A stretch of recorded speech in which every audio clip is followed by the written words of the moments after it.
Hey, so this is my first vlog, and today I'm going to be talking about my experience with intermittent fasting so far. For all of January I did 2 times a week, and I did 24 hours.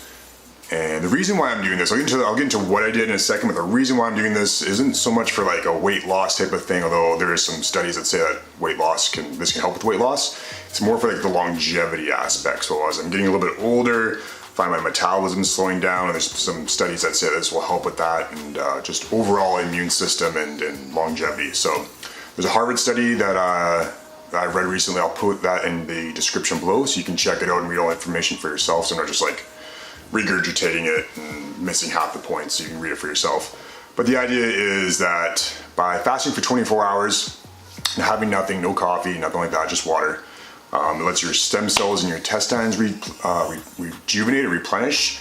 It helps your white blood cells get recycled, so you have a better immune system. There is some weight loss stuff for it, and for me also, I just wanted to do it as a challenge. I find myself eating a little too frequently, like eating super early in the morning, eating late at night, eating just because it's convenient or because I'm bored. I'm not really eating in a thoughtful manner, so I thought this would be a good way to kind of help me combat some of that. So a couple of the do's.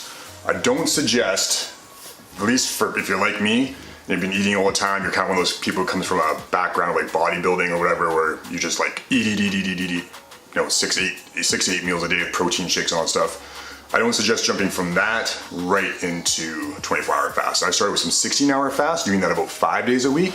I did a couple 18 hours, did a couple 20 hours, just to see how I felt and kind of adjust my expectations, I guess. So that was the first thing.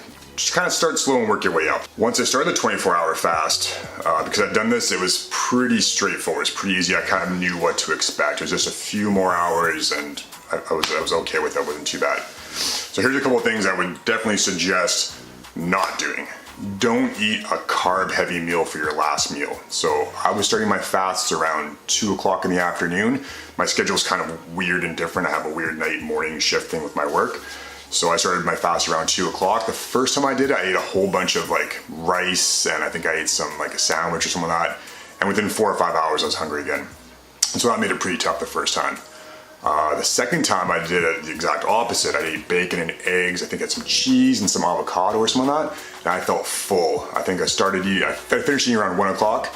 9 o'clock that night, I still felt full. I still didn't feel like I needed to eat anything. So that was really good. So I definitely suggest a higher kind of protein, fat type of meal as opposed to like carbs or simple carbs. For your first meal after your fast, also don't eat a bunch of carbs. I was pretty hungry after my first meal because I'd already eaten carbs the day before, so I was craving it, and I finished my 24-hour fast. I just finished work that morning, so I went and I got butter chicken schnitzel. So I got deep fried chicken with like butter sauce, like the Indian style, with rice and naan bread, and I had a beer.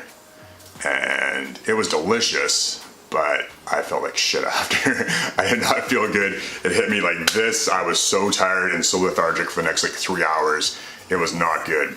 The second time after my fast, I just had steamed vegetables and some chicken and with a little bit of gravy on it, and I felt way better. It wasn't a huge meal, but it was enough to satisfy me. I wasn't hungry anymore, and I felt good after that. I felt pretty able to go and do stuff. I didn't feel like I needed to sleep for like 2 hours. For my workouts, I find lifting weights is actually fine. I didn't really notice any drop in my weightlifting unless it was like right at the end of my 24 hours, like 22 hours in, my weightlifting my ability to lift heavier weights went down. For kickboxing, that was pretty tough. I was like 20 hours in and trying to do a full hour of kickboxing, and my energy was just done at the end.